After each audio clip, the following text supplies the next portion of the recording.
آپ جنگ سے واپس آ رہے ہیں اور وہ شخص جو نبی صلی اللہ علیہ وسلم کو قتل کرنے کے لیے تلوار کھینچ کر کھڑا ہے، آپ صلی اللہ علیہ وسلم اچانک ہوشیار ہو جاتے ہیں، بیدار ہوتے ہیں، وہ تلوار کھینچ کر آپ سے سوال کرتا ہے من یمنعک منی، میری اس تلوار سے تمہیں کون بچائے گا؟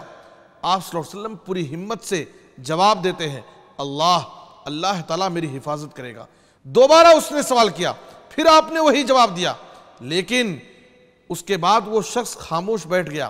حدیث کے الفاظ ہیں وَلَمْ يُعَاقِبْهُ رَسُولُ اللَّهِ صلی اللہ علیہ وسلم، آپ صلی اللہ علیہ وسلم نے ایسے جانی دشمن کو بھی کچھ سزا نہیں دی، کچھ برا بھلا نہیں کہا، اس کو معاف کر دیا۔